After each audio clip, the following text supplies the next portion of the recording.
कभी कभी ऐसा भी जीवन में समय आ जाता है और ये खास तौर पे से गरीबों के लिए होता है, उस निम्न परिवार के लिए होता है, उस सबसे लो परिवार के लिए होता है, या एक तरह से कह सकते हैं कि ये मुसीबतें केवल और केवल गरीबों के पास आती है।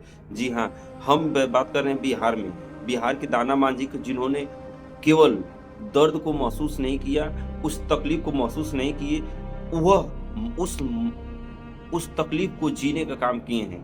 उन्होंने अपनी पत्नी को एक सरकारी अस्पताल में उन्होंने उसको एडमिट कराते हैं। एडमिट कराते ही उनके एडमिट कराने के बाद उनके दोस्त, रिश्तेदार सब उनके साथ छोड़ देते हैं। रात में उनकी पत्नी का डेथ हो जाता है और डेथ होने के बाद वह आपका रात में ही लोगों से मदद की गुहार लगाते हैं और एम्बुलेंस का पुकार लगाते हैं कि इस लाश को हमें घर ले जाने के लिए सरकारी आपका एम्बुलेंस दिया जाए। लेकिन वहाँ पे ना एम्बुलेंस आपका आती है, ना वहाँ के प्रशासन व्यवस्था उनका कोई साथ देता है। कहा जाता है कि जब आपकी दुनिया साथ छोड़ दे, तकलीफ में जब सब कोई साथ छोड़ दे, तो केवल और केवल आप अपने अकेले ही काम आते हैं। उन्होंने वहाँ से उस अपनी पत्नी को 14 किलोमीटर दूर घर पे लेकर जाते हैं।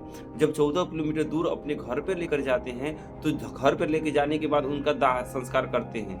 बात ये नहीं है वह दाना मांझी की वह 14 किलोमीटर चले। बात ये है कि उस दिन उनके साथ कोई देने वाला नहीं आया, न कोई उनका हाथ बढ़ाने वाला आया, और वह लेकर गए इस बात को। जब वो अपने घर पे ले गए तो साथ में एक प्रश्न पूछ कर गए कि हम लोग जितना दिखावा करते हैं, क्या अभी भी उन एक इंसानियत लोगों के अंदर जिंदा थी, जिन्होंने देखा, सुना, और वो अपना आंख और कान बंद कर लिए, जिसकी वजह से एक ठो सवालिया चिन्ह हो जाता है कि इंसानियत कहाँ तक सही रह गई अभी।